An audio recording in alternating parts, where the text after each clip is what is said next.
Yeah, I'm excited about it. I really am. Obviously, I wish Yusuf Nurkic all the best in Portland, and I appreciate all that he did while he was here, my year and a half.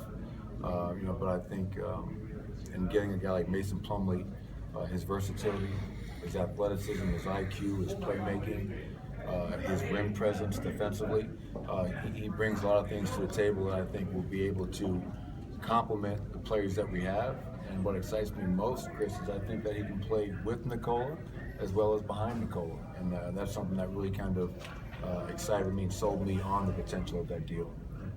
Um, it seems that this is one of the first deals that I can remember in the last couple of years. And you guys identified a player that fits a certain identity of your basketball team now. Are we kind of moving into a space where you guys know who you are, especially offensively? Now you can identify guys who you need to bring in and fit into that scheme. Yeah, and I think that's part of it. Obviously, we're pleased with how we've been playing of late, especially coming back from London. But as you look to better your team and bring players in, you want those players to address needs and also fit with the pieces that you have. I think whenever you put together a team and a roster, it's like a puzzle. The pieces have to fit. You just can't acquire talent and hope they fit. It has to be by bringing in the right players that fit the talent that you already have, but also fit the style of play that you're trying to employ.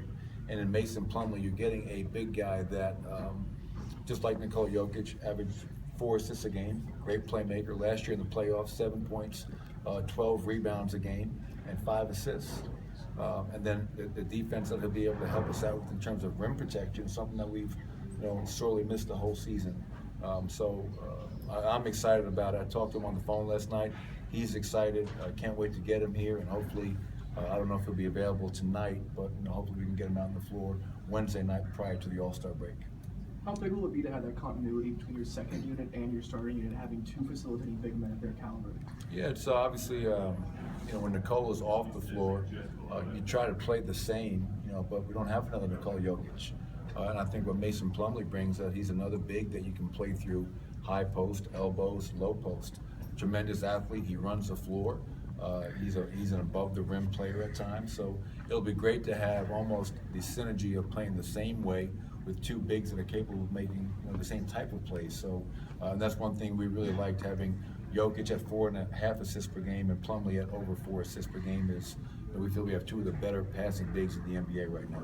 Even past the style of fit when it comes to on-court play, the work mentality you tried to incorporate into this culture, he really fits that bill, it seems like. Is that going to be a big step for this team as well? Yeah, obviously, it's more than just what a player brings on the court.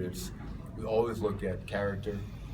Is he going to be a good citizen on and off the court, which we know he will?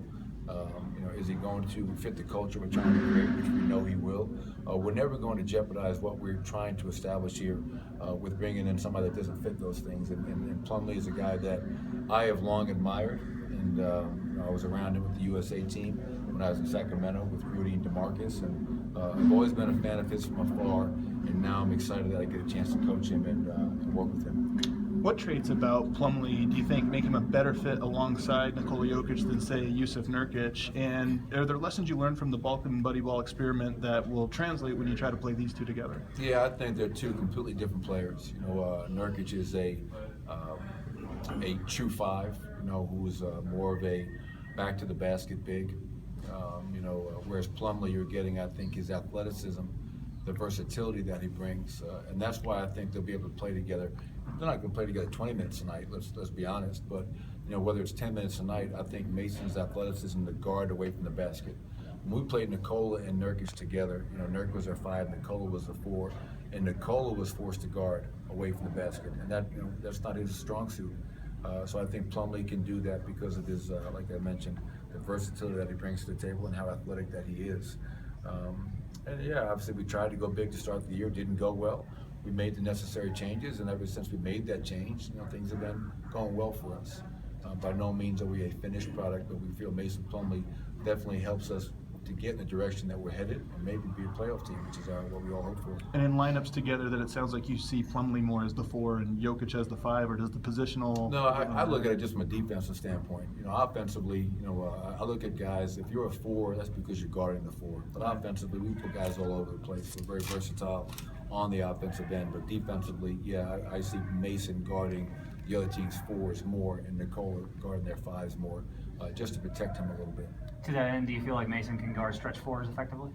Well, we'll find out. I think he'll be able to guard him more effectively than Nicola can. That's one thing from the end of last season to the beginning of this season when we played Yusuf and Nicola together. It just didn't go well defensively, and the numbers bear that out, Matt, as you know.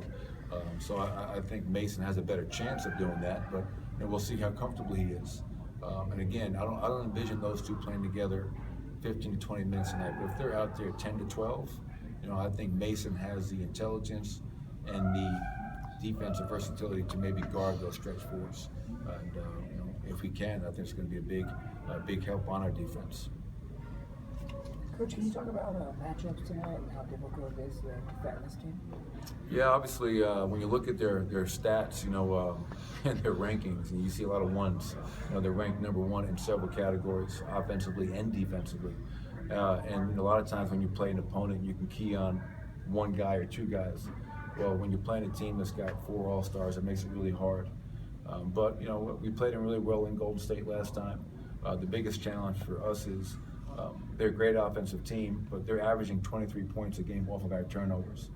You cannot beat yourself against them. You cannot fuel their break. They're too good of a team to give them extra possession. So Curry, Thompson, Durant, Green are all terrific players, and we'll have to be ready to guard all those guys and accept the challenge. Somebody mentioned, after the Cleveland game, that's bad news. You got to go home and play Golden State. I don't look at it that way. It's a great challenge for us, and we're very banged up right now. We have a lot of guys that are out, but for whoever can play tonight, there's always an opportunity to go out and play against the best team to see where you are and what you have to work on. So we're looking forward to the challenge tonight, playing against a great team in Golden State.